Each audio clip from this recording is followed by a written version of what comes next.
Samuel Abad.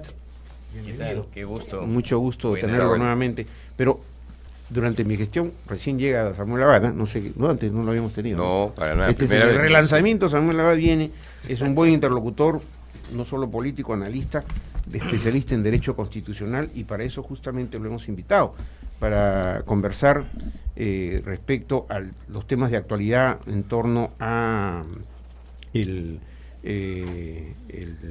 asunto este que se ha desatado como una especie de polémica, ¿no? Que dicen que si a Javier Díaz Canseco le correspondía la sanción correspondiente y que ahora apelado ante con un recurso de amparo en el Poder Judicial, decide el Poder Judicial a través de un juez que se anule esto y que finalmente se vuelva a investigar. El Poder Legislativo en su gran mayoría ha reaccionado diciendo que esa es una interferencia inaceptable de un poder como es el Poder Judicial en los fueros legislativos. Vamos a dejar la alternativa a Lucho Sotomayor para que arranque con la pregunta. Sí, precisamente, doctor Samuel Abad, el tema es que el Congreso dice que ha habido una interferencia pues en los fueros del legislativo por parte del Poder Judicial, por cuanto ha sido sancionado y se ha ido con el debido proceso en la suspensión por 90 días de sus funciones al congresista Díaz Canseco. Sí, bueno, en primer lugar, muchas gracias por la cordial invitación. Y en segundo lugar, decirles que la afirmación del Congreso es absolutamente inexacta. No hay poderes absolutos en una democracia. Todo poder es limitado, incluso el poder presidencial. Hasta un indulto puede ser controlado jurisdiccionalmente. En consecuencia, una ley, una decisión del Congreso sí también puede ser cuestionada judicialmente. Y lo que ha ocurrido aquí, sencillamente, es que el señor Díaz Canseco ha considerado que la sanción impuesta viola su derecho al debido proceso y el juez le ha dado la razón. Eso es lo único que ha ocurrido. Básicamente lo que dice el juez, entre otros argumentos centrales, es que la conducta que se le imputa no está calificada como una infracción que amerite una sanción. Entonces, a mí no me pueden aplicar una sanción si la conducta que me imputan no encaja dentro del supuesto de hecho previsto por la ley, en este caso el Código de Ética y el reglamento. Eso es lo que en síntesis ha dicho el juez y por tanto ha declarado fundada la demanda. Al fallar, apela a la interpretación de la Constitución, porque es el quinto juzgado constitucional de la Corte Superior. Es una característica especial la que tiene este juzgado, doctor. Claro, en Lima existen 10 juzgados constitucionales que son los que conocen los procesos de amparo. Llegan los casos aleatoriamente y ha llegado este caso al quinto juzgado constitucional y el juez ha, luego de la evaluación correspondiente, declarado fundada la demanda porque considera, reitero, que se ha violado el debido proceso y nadie puede violar el debido proceso. Ahora, doctor Samuel Abad, pero ocurre que esto se produce justamente después de un controvertido, polémico y casi, como ya lo han calificado algunos medios, cantinflesco, ¿no es cierto?, cantinflesca resolución de un juez como el juez Urbina, que dicho sea de paso, hoy aparece en todos los medios, todos los días, a cualquier hora, ¿no es cierto?, es decir, cosa insólita, un magistrado que tenga que estar hablando, además en los términos que habla, afecta mucho digamos, al propio Poder Judicial, ¿no?, porque muestra que es un magistrado que tiene argumentos muy simples, pero en todo caso, pero esto se produce justamente eso, que interfiere igualmente, ¿no?, porque el señor Urbina, el juez, a quien podemos criticar porque la Constitución nos permite criticar, claro, sus fallos, hace que varios de los argumentos de sus resoluciones él hace de Tribunal Constitucional, ¿no es cierto?, hace de Jurado Nacional de Elecciones, Poder Legislativo y hasta de Poder Judicial, porque finalmente hasta sentencia, porque le acaba de decir al ministro del Interior que es un delincuente. Entonces, y todavía ni siquiera ha sido juzgado el ministro del Interior, ya le dijo que es un delincuente. Entonces, ese tipo de resoluciones judiciales ponen, pues, evidentemente, en tela de juicio la forma como fallan estos magistrados. Sin duda, como usted comprenderá, señor Guquín, la justicia en el Perú todavía está en crisis. Lamentablemente no hay una reforma intensa del sistema de justicia y se presentan casos en los cuales se dictan este tipo de habeas corpus que sencillamente demuestran que hay un exceso notable. Un juez de habeas corpus no puede resolver como lo ha hecho. Ahora, esta situación, ¿cómo va a quedar? En el sentido de que la apelación a través del procurador del Poder Legislativo va a decir que esto no es incorrecto, ¿no es cierto? En el caso del señor Ahora, rápidamente hasta Radio Nacional. Adelante. Muchas gracias, Jennifer. Efectivamente, amigos de la plataforma de noticias de TV Perú y Radio Nacional, estamos aquí en nuestros estudios. Estamos con el doctor Samuel Abad, que como ustedes saben es un prestigiado jurista y además experto en derecho constitucional, y lo hemos convocado justo para conversar con él en torno a lo que ya habíamos avanzado, es decir, la situación de la sanción apelada por el congresista Javier Díaz Canseco, y que de alguna u otra manera ha generado un rechazo por la gran mayoría de legisladores, sosteniendo que hay una interferencia del Poder Judicial en los fueros del Poder Legislativo. Usted nos decía que no hay poderes absolutos, ¿correcto? Sin duda, en una democracia no hay poderes absolutos. El Ejecutivo puede ser controlado, el Judicial puede ser controlado y el Congreso también puede ser controlado. Y en este caso lo que sencillamente ha sucedido, que se le ha aplicado la sanción a un congresista y se ha acudido a un proceso de amparo ante el Poder Judicial y el juez le ha dado la razón. Ha dicho que el Congreso ha violado su derecho al debido proceso, pues le ha aplicado una sanción que no encaja dentro de la conducta realizada. Esto se llama tipicidad, es decir, la sanción tiene que estar claramente establecida para podérsele aplicar a una persona. Como acá la conducta no ingresa dentro del supuesto normativo previsto en el Código de Ética, sencillamente ha habido un exceso. Se ha violado la legalidad, se ha violado la taxatividad y por tanto declara fundada la demanda. Eso es sencillamente lo que ha hecho y no es la primera ocasión en la cual un juez interviene frente a excesos del Congreso, ¿no? Ahora, perdón, doctor Samuel Abad, ¿este fallo del Poder Judicial es de inmediata aplicación? Bueno, en primer lugar, todo fallo es susceptible de apelación, es lógico porque hay un derecho a la doble instancia. Es posible que en procesos constitucionales, no en todos, sino en los procesos de tutela de derechos humanos por la relevancia de los derechos en juego, el juez pueda disponer la ejecución inmediata, pero eso lo decide el juez. La parte afectada, en este caso el Congreso, que va a apelar seguramente va a buscar que esto sea elevado a la Corte y sea revisado. Pero si al juez le piden, el juez podría decidir que la sentencia se ejecute de inmediato. Son supuestos de excepción, porque la regla es que hay que revisarse, pero el juez tomará la decisión sobre el particular. ¿Es decisión del juez o es lo que dice el artículo 22 del Código Procesal? El artículo 22, segundo párrafo del Código Procesal Constitucional, permite al juez. Sobre esto ya hay algún desarrollo jurisprudencial, porque lamentablemente el artículo 22 del Código no es tan claro y en consecuencia se establecen algunos requisitos para conceder la ejecución, porque lamentablemente a veces se han presentado excesos también, con ejecuciones anticipadas. Por ejemplo, en el caso de la parada, sería absurdo que el juez ejecute inmediato la sentencia.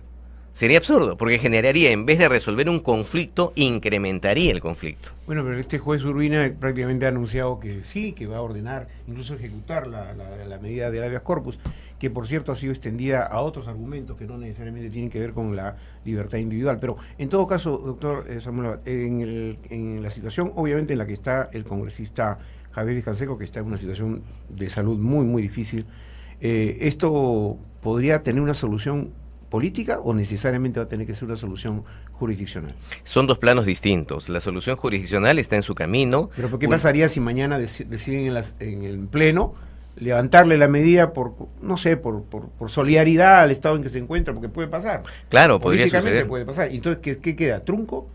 ¿Queda el foca cero? El proceso continúa hasta que el juez evalúe si realmente se ha cumplido a cabalidad su fallo y hasta que la Corte Superior confirme o revoque la decisión. El proceso judicial va a correr en vía paralela. Si el Congreso decide anular su decisión, ojo, no dejarla sin efecto para adelante, sino anular, reconocer que hubo un error, lo cual es una situación distinta a una decisión política, ahí sí sería una directa intervención en el sistema de justicia, a ver qué dice el juez probablemente dirá, ya con esto está resuelto el tema, porque están atacando el tema de fondo, ¿no? Ahora, esto, doctor Samuel Abad, allana el camino para que de repente otros casos vayan por el mismo camino, es decir, ya sentó jurisprudencia, si es que llega a conclusiones tal cual la plantea el juez del fallo. Bueno, es que en realidad no es el único caso. Lo que pasa es que a veces no tomamos en cuenta otras experiencias que se han presentado en otros países y a la vez algunos casos que no han tenido esta tutela como ahora sí se tiene, que han tenido que llegar al sistema interamericano. La propia sentencia cita un caso tremendo que es preciso no olvidar, que es cuando el Congreso destituyó a 3 magistrados del TC. Claro, en la época... Y ahí se acudió el amparo y no funcionó. Bueno. Amigos de la plataforma de noticias TV Perú Radio Nacional, como siempre, muchas gracias por este pase. Han compartido nuestros amigos oyentes y televidentes las declaraciones del doctor Samuel Abad, constitucionalista notable. Y por cierto, nosotros en cualquier momento, Jennifer, Olinda, volvemos con ustedes. Muy buen día. Bien, muchísimas gracias, don Alberto y colegas. Ahora sí, nosotros vamos rápidamente. Muy bien, muy bien. Doctor, ¿este señor Urbina ha fallado bien o ha fallado erradamente?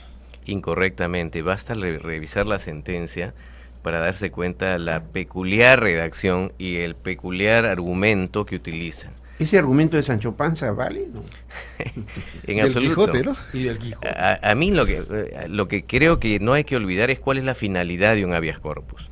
La finalidad de un habeas corpus es proteger la libertad de las personas cuando se les está deteniendo, cuando se les está torturando, cuando se les detiene por un juez de manera arbitraria, circular, ¿no? se le impide circular. Y en este caso el tema central al cual alude el juez es que hay un contrato de donación efectuado por una familia a la municipalidad y según el juez ese contrato de donación fue única y exclusivamente para construir un mercado mayorista y uno minorista.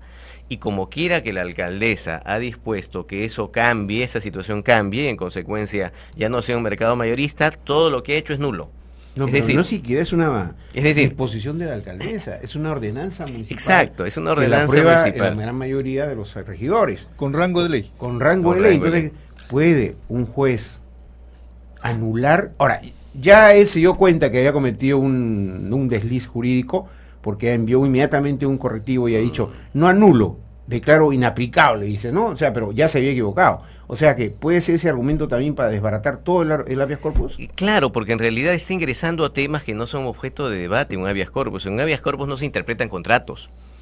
Claro, eso es la parte civil. O sea, eso es un tema donde está discutiendo si una ordenanza, si un decreto y además si actos administrativos violan un contrato, según él lo violan. Y es más, califica la interpretación de la municipalidad que considera que no es así lo que dice el contrato, la califica de delictiva. Pero ese es el famoso criterio del juez, pues. No, pero el juez parte de prejuicios. Y parte Porque, de ¿no es asumir cierto? competencias que no le No, y corresponden. prejuicio porque en parte de su sentencia que hemos leído, él tiene un prejuicio respecto a la alcaldesa, ¿no? La critica, le dice cosas sin haberlas probado y que están totalmente fuera del marco del habeas corpus. Ahora, Es un caso absolutamente excepcional. ahora, ¿no? doctor, y este juez había sido sancionado ya en anteriores oportunidades por la OCMA. ¿Cómo continúa ejerciendo? No, está siendo investigado. No por ahora, sino por un caso En anterior otro caso, sí. de enriquecimiento indebido. Sí. Entiendo por noticias públicas que ha sido así, ¿no? Pero en realidad hasta que no haya una sanción efectiva por parte de la OCMA o del Consejo de la Magistratura cuando corresponda, el juez continúa en su cargo. No sé si está en proceso de ratificación, porque los jueces son ratificados cada 7 años y probablemente cuando sea ratificado decisiones de esta naturaleza tendrán que ser evaluadas por el Consejo de la Magistratura, porque el Consejo evalúa sus decisiones. Ahora bien, si no me equivoco, en el contrato que se hace a favor del municipio, el artículo 6º, si no me equivoco, dice que es para uso público. Ahora, esto nos indica claramente que no siempre puede ser un mercado, que el municipio sí puede cambiar ya a un parque, por ejemplo, porque también es de uso público. Claro, lo que por eso les decía que me sorprende que el juez se pronuncie interpretando un contrato, porque interpreta una cláusula y no le da valor alguno a la otra cláusula. En consecuencia, él está privilegiando una interpretación muy peculiar de él, porque los jueces penales, él es un juez penal, no está para interpretar contratos civiles. Para eso están los jueces civiles, no los jueces penales. Entonces el juez penal está viendo un tema civil con la finalidad de decir, esto dice el contrato, la alcaldesa y la municipalidad dice todo lo contrario y todo en consecuencia es nulo porque los contratos deben respetarse. A partir de ahí dice que como se han puesto todos los instrumentos para evitar que ingresen los camiones, eso restringe la libertad. Antes que hagas tu pregunta, Augusto, pero ayer yo noté algo que me parece realmente increíble y que la OCMA no se ha preocupado. Mostraron un video en el que aparece este juez ingresando a un restaurante y claro, se dijo que probablemente se sospechaba de que había algo ahí. Claro. Él salió y aclaró y dijo, la que me acompaña es mi señorita hija. Su hija, sí. Su hija. Pero después en el desarrollo de la entrevista, él dice, porque mi hija me ayuda en el despacho. Es decir, lo dice públicamente y lo escuchamos, me ayuda a buscar los documentos.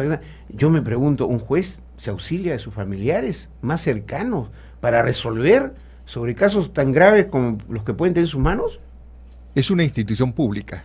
Y No solamente puede, van claro, los que tienen el mandato, claro, ¿no es una cierto? ligación contractual. Claro, pero no la hija, y él lo dice, mi hija me ayuda en el despacho, ¿no? Entonces, ya cualquiera empieza a tomar cierta sospecha, ¿no? Eso de que mi hija me ayuda, ingresa a un restaurante con la hija. Y un restaurante de la Victoria. De la Victoria, no y sale a necesariamente. los 2 minutos que entra, ¿no? Ahora él dice, no, lo que pasa es que yo iba a tomarme una leche tigre, pero como la gente me miraba, entonces me he retirado, ¿no? Entonces, habría que revisar todo el video para ver quiénes más entraron antes y quiénes más salieron después. Pero hay una infracción ya, de hecho, ¿no es cierto, doctor? A una entidad pública solamente tiene acceso las personas que tengan relación contractual Secretario, con esa empresa. claro, ¿no? pero no la hija. Una persona, mi amigo, no lo puedo traer aquí a hacer comentarios o a hacer las entrevistas. Claro. Sí, no es usual eso, realmente es una Pero lo función dijo, pública, hay un lo dijo, servicio ¿no? público y Claro. solamente trabajan las personas que tienen esa calidad. Habrá que ver y habrá que investigar. La OMA probablemente tendrá que Ahora, tomar las medidas del caso sobre el ¿Cuál particular. podría ¿no? ser una sanción a la cual se podría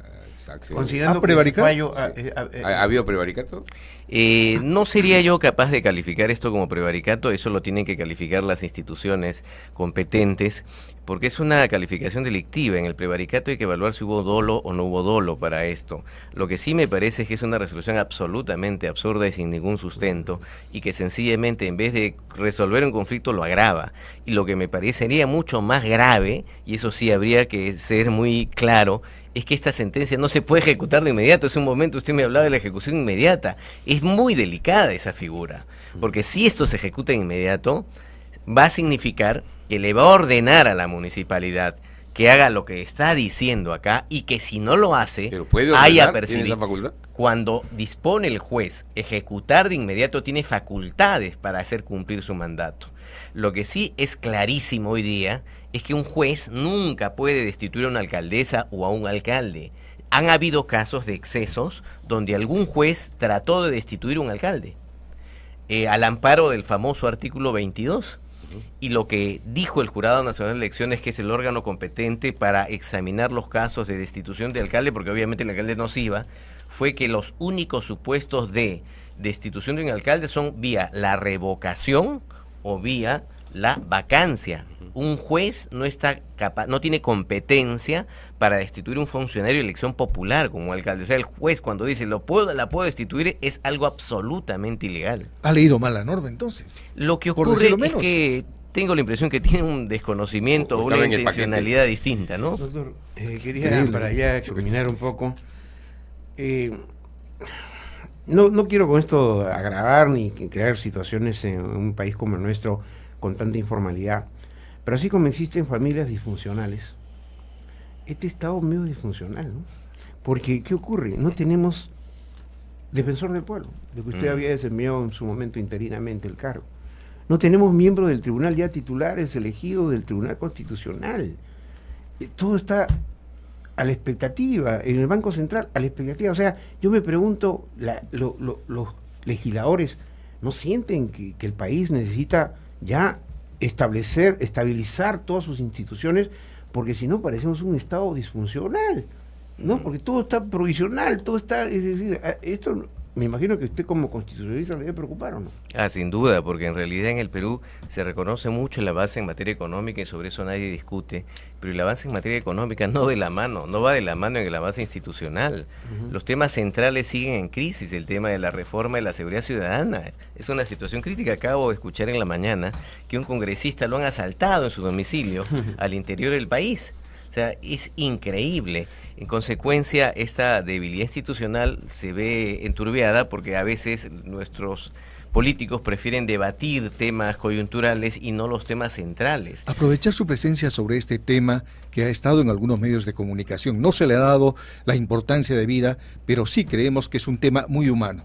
Y es de este anciano, ¿ya?, que ha permanecido 37 años en Luricancho sin sentencia. ¿Por qué? Bueno, porque se había quemado un incendio el expediente y ahí lo dejaron. Porque no tenía dónde ir, ¿Cómo además. califica usted este tema? Increíble, es una situación increíble. La situación en los penales lamentablemente todavía tiene una situación bastante crítica. Esa es una de las cosas que nos sorprende, pero más sorpresa me ha causado este titular de Comercio, ¿no? En que miembro de la Comisión de Indultos Presidenciales era un condenado por narcotráfico y el presidente de esa comisión, don Facundo Chinguel, ha dicho, ¿no? Oiga, pero tenemos que darle trabajo a todas las personas, ¿cómo vamos a dejarlo sin trabajo a este señor? Y resulta que muchos de los narcotraficantes que han salido con conmutación de pena e indulto eran parte de la collera de este señor, aparentemente. ¿Y quién es el responsable por la permanencia de este señor sin sentencia a 37 años? Y en realidad el sistema de justicia, ¿no? Porque el Poder Judicial debía resolver ese asunto, claramente, ¿no? Tenemos que agradecer al doctor Samuel Abad su presencia y como todos nuestros invitados, nuestros grandes invitados, siempre les entregamos los caramelitos anticorrupción aquí de TV Perú y Radio Nacional. Muchas gracias. Sí, son caramelitos anticorrupción. Muchas gracias. Están hechos con un acidito que fortalece para darle duro a los corruptos.